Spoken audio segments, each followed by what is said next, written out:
이 방법론에 대한 이야기여가지고 조금 딱딱할 수도 있겠는데요. 조금만 참으시면 메이저 체인지에 대해서 다음 연자께서 말씀을 해주실 겁니다. 다들 아시다시피 저희 심폐소생술 가이드라인은 미국에선 60년대부터 만들어 왔고요. 한국에서는 2006년도에 처음 개발을 시작해서 벌써 이제 5번째 개정판이 나오게 되는 겁니다. 그래서 가장 최근에 2020년도에 한국 심폐소생술 가이드라인이 이제 개발이 되었고, 그 이후에 이제 개정된 내용들을 저희가 이번에 검토해서 만들었고 출판 작업 중에 있습니다. 그래서 12월 말이나 1월 초에 아마 오픈되는 것으로 알고 있습니다. 최근 들어서 심폐소생술과 관련된 연구들은 굉장히 많이 증가하고 있고, 특히 2020년 가이드라인 개발 이후에도 굉장히 많은 연구들이 나오고 있어서 개정의 필요성들이 있다 하는 내용이고요. 특히 이제 관찰 연구뿐만이 아니고 RCT라고 하는 가이드라인을 바꿀 수 있을 만큼의 큰 임팩트를 가지고 있는 그런 중요한 연구들이 최근 들어서 빅 저널에 많이 발표가 되고 있습니다.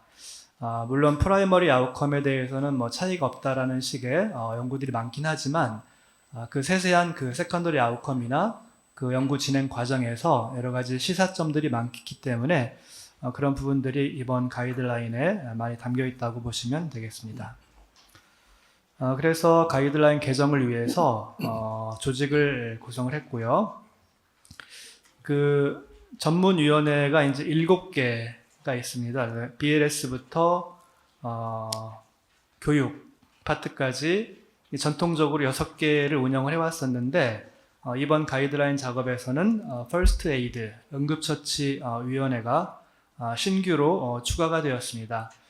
응급처치는 그동안 사실 그 심정지 상황은 아니기 때문에 심폐소생술 가이드라인에서는 다루지 않아 왔었는데 일코를 비롯해서 미국이나 유럽 모두 그들의 가이드라인에서 응급처치 부분을 이제 포함해서 가이드라인을 만들어 오고 있었습니다. 그래서 저희도 이번에 심폐소생술이 필요한 수도 있는 그런 그 주요한 응급처치 분야에 대한 가이드라인도 이번에 작업을 해서 공개를 할 예정입니다.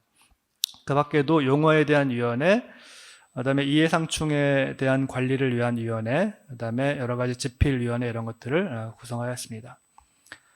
분야별로 책임자를 이렇게 운영을 했고, 그 심폐소생협회에서 그 전문위원장으로 활동하시는 분들도 같이 공동위원장으로 활동을 하였습니다. 그리고 그동안 가이드라인을 만들어 오셨던 황성호 이사장님께서 총괄 자문을 맡아주셨습니다. 그래서 여러 전문위원회별로 관련된 전문 학회들로부터 가이드라인 개발 위원들을 위촉을 이제 추천을 부탁을 드렸고 총 14개 전문 학회 단체들로부터 그 참여 하시는 분들을 이제 73분의 위원들을 같이 이제 위촉을 받아서 가이드라인 개정을 시행하게 되었습니다. 예를 들어서 신생아 수생술 위원회 같은 경우에는 소아청소년 학회, 그다음에 모체 태아의학회 이렇게 이제 아주 전문 분야이기 때문에 이 두 군데 전문 학회에서 참여를 해주셨습니다. 여러분들 이제 다 아실 텐데 저희 심폐소생협회 KACPR이 RCA라고 해서 Research Council of Asia에 포함이 그러니까 그 회원 단체로 가입이 되어 있고 또 이 RCA가 그 여러 세계적으로 지역별 그 회원 단체들의 모임인 일코라는 국제 기구에 그 가입이 되어서 이 가이드라인 개정과 관련된 여러 활동들을 해오고 있습니다. 이 RCA에는 저희 심폐소생협회뿐만이 아니고 이번에 이제 말레이시아에서도 가입을 해가지고 총 8개 회원 단체들이 활동을 같이 하고 있습니다. 그래서 일코에서 계속 그 에비던스 리뷰 작업들을 이제 해오고 있고 2017년도부터는 매년 그 결과물들을 이제 서머리 형태로 발표를 해 왔습니다. 그래서 그런 부분들이 있었기 때문에 이번 가이드라인 개정이 좀 수월하게 진행이 될 수 있었고요. 물론 저도 그 일코의 BLS 태스크포스에 이제 같이 위원으로 참여를 해서 계속 활동을 하고 있기 때문에 그런 부분들이 이제 경험이 되어서 좀 많은 도움을 받을 수 있었습니다. 리뷰 프로세스를 보시면 일단 피코 형태의 질문을 먼저 이제 작성을 하고 그 질문에 해당되는 근거들을 모아서 데이터들을 이제 그 추출을 하고 필요하면 메타 분석과 같은 걸 통해서 통합을 하게 됩니다. 그래서 시스테마틱 리뷰가 있고 스코핑 리뷰가 있는데요.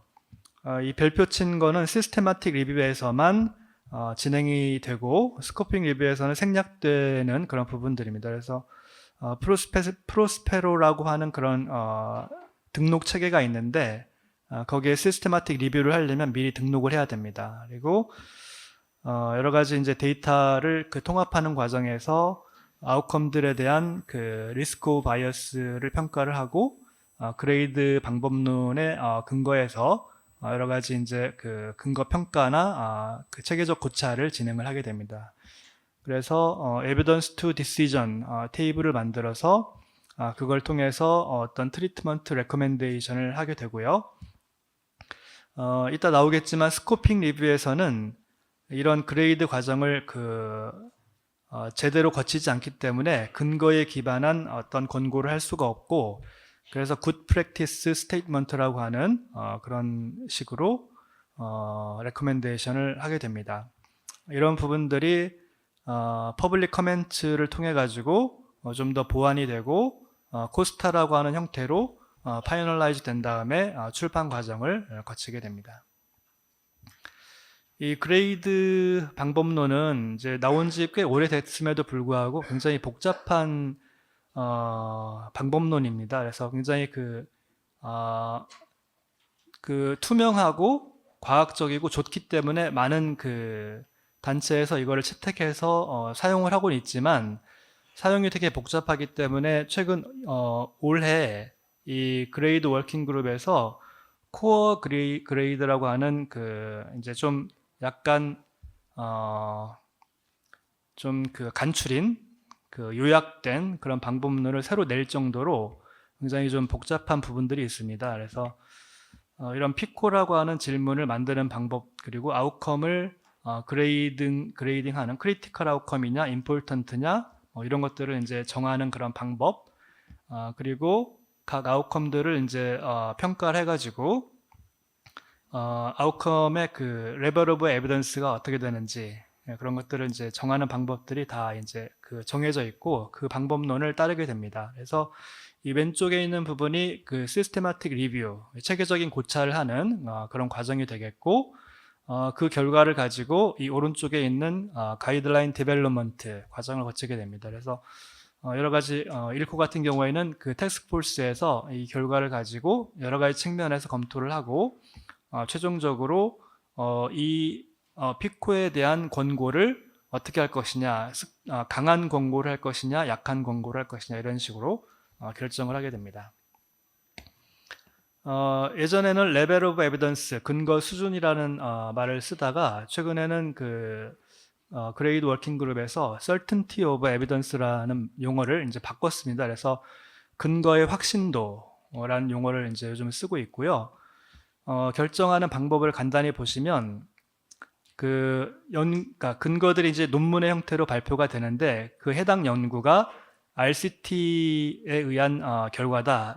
그러면은 그거는 하이, certainty가 하이로 시작을 합니다. 그리고 observational study에서 나온 결과다. 그러면 low에서 시작을 하고 그다음에 이제 5가지 그 측면을 이제 검토를 해가지고 risk of bias, imprecision 이런 식으로 5가지 영역에서 해당 그 레벨 오브 에비던스를 평가를 합니다. 그래가지고 문제가 있다고 판단이 되면은 낮춥니다. 근거 수준을 하이에서 시작됐다 하더라도 모더레이트, 로우, 베리 로우 이런 식으로 낮추게 되는데 이 5가지 측면에서 모두 다운그레이드를 당하지 않고 살아남는 연구는 거의 없다고 보시면 됩니다. 그래서 굉장히 많은 근거들이 very low, 매우 낮은 근거의 확신도를 받게 되고요.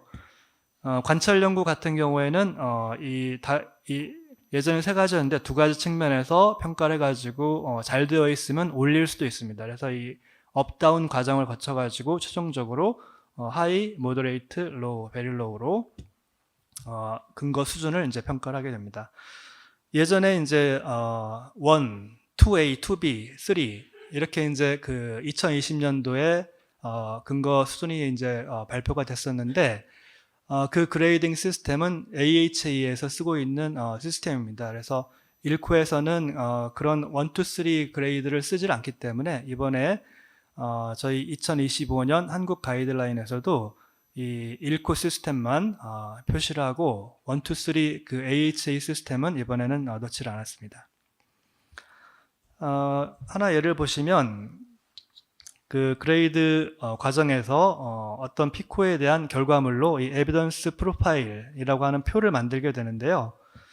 더블 시퀀셜 디피브릴레이션에 대한 피코입니다. 이거는 이제 그 RCT가 하나 나와 있죠. 그래서 스터디 개수는 하나고 RCT고, 그렇지만 이 아까 말씀드렸던 5가지 영역에서 평가를 했을 때 리스크 오브 바이어스가 시리어스한 문제가 있다고 평가가 된 겁니다.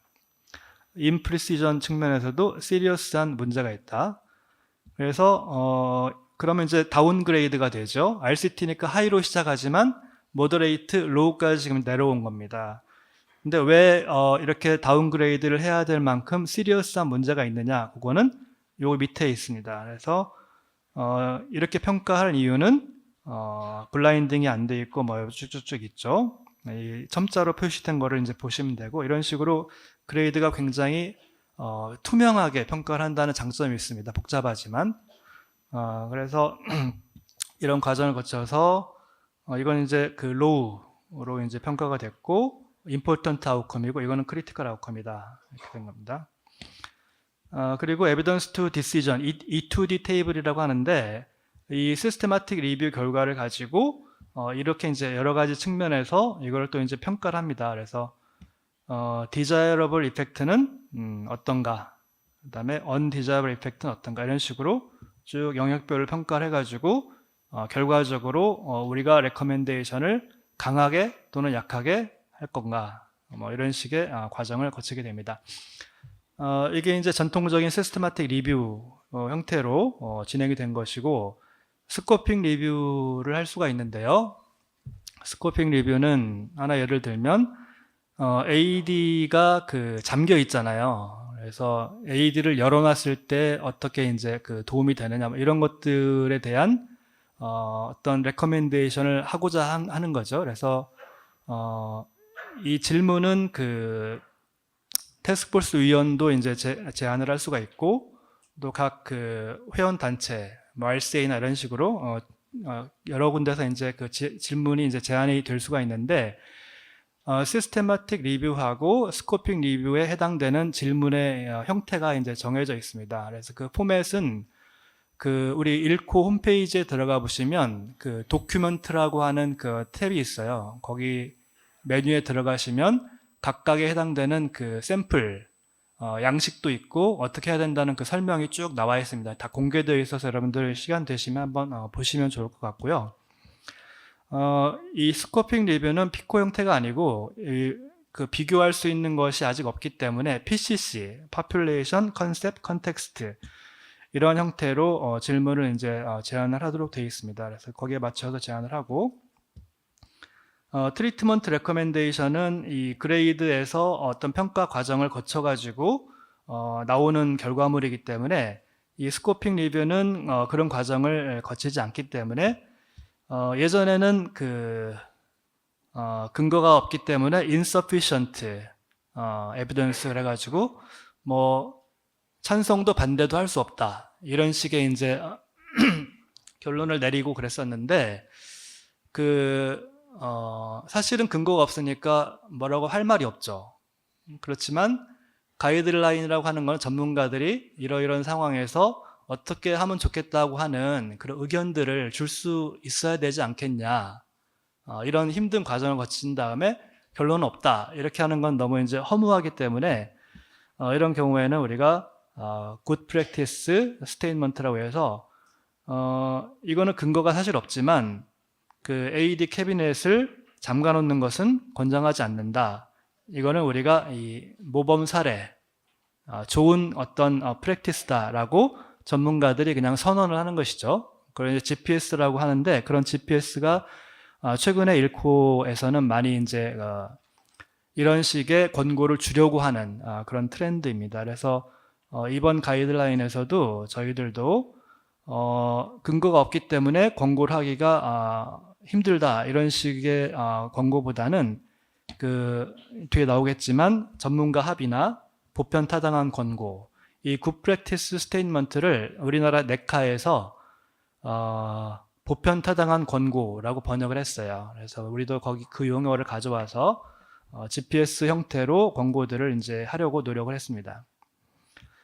그래서 1코에서 2021년도부터 24년까지 그 리뷰해서 발표한 그런 질문만 해도 약 100여 개가 됩니다. 그래서 그거를 우리가 이제 참고해서 도움을 받을 수 있었고요.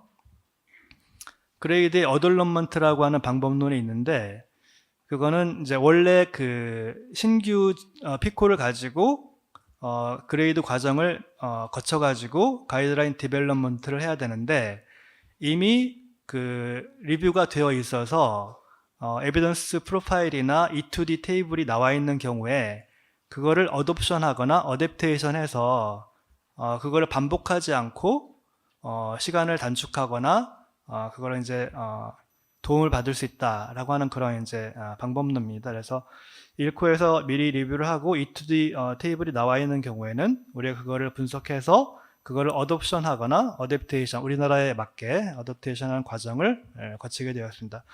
이 부분에 대해서는 네카에서 이제 그 방법론을 한글판으로 그러니까 발표한 것이 있기 때문에 그런 참고 자료를 확인하시면 좋을 것 같습니다. 그래서 분야별로 피코를 우리가 선정을 했고 작년에는 사실 그 의정 사태 때문에 그 이런 활발한 그 개발이 좀 어려운 점도 있어서 64개의 피코만 우리가 이제 선정을 했고 중복을 포함해서 약 60여 명의 리뷰어가 이거를 이제 리뷰를 하였습니다. 두 분씩. 참여한 모든 분들은 이해관계 선언 양식을 이제 작성하도록 되어 있어서 요거는 이제 네카에서 권고하고 있는 COI 양식입니다. 요거는 작성을 했고 또 그레이드 방법에 대해서 잘 이제 가물가물 하시는 분들도 있기 때문에 그런 분들을 위해서 네카에서 온라인으로 이제 나온 그 시스테마틱 리뷰에 대한 그 교육, 온라인 교육 또는 그 그레이드 방법론 교육 이건 이제 유튜브에 있는데 공개되어 있진 않고 그 주소를 치면은 들을 수 있는 그런 강의입니다. 이런 것들을 저희가 참고를 했습니다. 그래서 이런 식의 피코를 선정을 했고요. ALS 같은 경우에는 12개의 피코를 선정해서 리뷰 과정을 했습니다. 하나 예를 들어보면 그 헤드 업 CPR을 이제 기본 소생술에서 제안을 했는데 두 분이 리뷰를 했고 피코 질문은 이렇게 됩니다. 심정지 환자에서 헤드업 CPR 하는 거랑 표준 CPR을 비교하는 거죠. 이것도 이제 1코에서 리뷰를 해놓은 것이 있었고, 그거를 이제 참고했고, 그렇지만 결과적으로 일상적인 사용을 권고하기에는 아직 근거가 충분치 않다. 추가적인 연구가 필요하다라는 것으로 결론을 내리게 되었습니다. 왜냐하면 이 헤드업 CPR을 하는 경우에는 이 ITD라고 하는 그런 디바이스를 우리가 이제 같이 활용해서 연구한 것들이 많았기 때문에 이런 것들을 일반화할 수가 없고 그래서 그런 부분들을 이제 감안해서 이렇게 결론을 내렸고 그 결과가 우리나라에서 수용 가능한지 적용에 문제는 없는지 뭐 법률적, 제도적, 그 다음에 기구 사용에 있어서 문제가 없는지 이런 것들을 이제 평가한 다음에 우리나라에서 권고를 하게 됩니다. 그래서 이 Head of CPR의 일상적인 정역은 권고하지 않고 임상시험을 시행하는 것을 권장한다. 이런 식으로 했습니다. 네카에서 이제 요 참고자료 핸드북 보시면 이제 나와 있는데요. 이 근거에 기반한 권고는 강한 권고, 그다음에 약한 권고 또는 컨디셔널 조건부 권고가 약한 권고 같은 겁니다. 그래서 어떤 조건 하에서만 권고한다는 거죠. 그런 식으로 권고하거나 권고하지 않거나 네 가지 경우가 있을 수 있고, 권고 보류는 과거에는 이제 근거가 없으면 권고를 보류했었는데 이번에 저희가 작업할 때는 아까 말씀드린 그런 이유로 권고 보류는 가급적 제한하는 걸로 자제하는 걸로 했고, 대신에 전문가 합의나 보편타당한 권고를 가급적 많이 해드리는 것을 원칙으로 했습니다.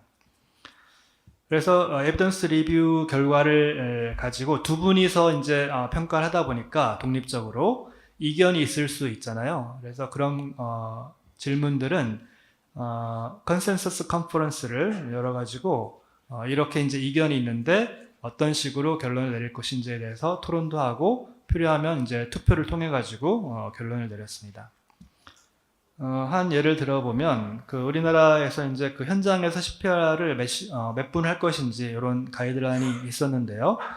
1코에서는 현장에서 옮기지 말고 옮길 때 이제 퀄리티가 떨어지기 때문에 현장에서 가급적이면 끝날 때까지 하는 거를 권고를 합니다. 그래서 우리나라 가이드라인하고 좀 상충되기 때문에 그 부분에 대해서 보팅을 했고, 우리나라의 현실을 고려할 때 2020년 지침을 유지하자는 의견이 많아서 그렇게 유지가 되었습니다. 이후에는 이제 집필위원회를 구성을 해가지고 가이드라인을 집필을 했는데 2020년에 이 9개의 챕터가 있었는데요. 이번에 퍼스트 에이드가 추가되면서 10장 응급처치 분야가 포함이 돼서 전체 10개의 챕터로 집필을 하였습니다. 그래서 어떤 식의 개정을 할 것인지 2020년 가이드라인을 쭉 이제 우리가 살펴보고, 이러이러한 근거가 새로 추가가 되었기 때문에 이러이러한 항목을 이렇게 바꿔야 되겠다. 이런 식의 계획을 이제 수립을 했고요. 일러스트도 마찬가지입니다. 그래서 기존에 있었던 우리 알고리즘이나 일러스트에 대해서 어떤 식의 개정이 필요하겠다라고 하는 계획을 이제 수립을 했고, 거기에 맞춰서 이제 집필을 했고요. 우리 CPR 용어집이 있는데 새로 나온 용어에 대해서 한국말로 뭐라고 할 것인지 그거에 대해서 이제 용어위원회에서 용어집 업데이트 작업을 했고요. 이번에는 알고리즘, 과거에 알고리즘이라고 이제 쭉 써왔는데 알고리즘으로 바꾸기로 했어요. 예. 사실은 영어는 같은 거고 한글로 어떻게 쓰느냐의 차이인데, 최근에 AI 때문에 알고리즘이라는 용어가 워낙 많이 보편화돼서 쓰고 있고, 국어 사전에도 2개가 다 있거든요. 그래서 이번에 이제 알고리즘이 이것도 투표를 했는데 압도적으로 많아가지고 바꾸기로 했습니다. 그리고 10월 달에 이제 미국에서 또 유럽에서 이 가이드라인이 이제 발표가 되었고, 문제는 이 미국과 유럽 가이드라인이 약간 다른 부분들이 있습니다. 여러분들 보셨겠지만, 그래서 그런 부분들을 이제 우리는 어떻게 할 것인지, 그 갭을 좀 메꾸는, 우리나라에서 이제 다르게 하려면 우리나라만의 어떤 근거가 있기 때문에 있어야 되기 때문에 그런 부분들에 대한 검토를 마지막으로 거쳤고요. 그리고 이제 알고리즘을 2020년 알고리즘 왼쪽과 같은 형태였는데 이 디자인을 좀 바꿔보자 그래가지고 여러 이제 디자인을 받아가지고 오른쪽과 같은 디자인을 채택을 해서 이번 가이드라인 오른쪽 형태로 알고리즘 나갈 겁니다. 그래서 11월 21일 날 이제 각 패널들을 모시고 분야별로 우리가 이렇게 개정을 하려고 한다라고 하는 거를 발표를 했고, 지정 토론하신 분들이 이제 의견을 주셔가지고 그 의견들을 마지막으로 받아서 보완 작업을 거쳐서 이제 최종 원고를 마무리했고, 그 원고가 이제 출판 편집 작업에 들어가 있습니다. 감사합니다.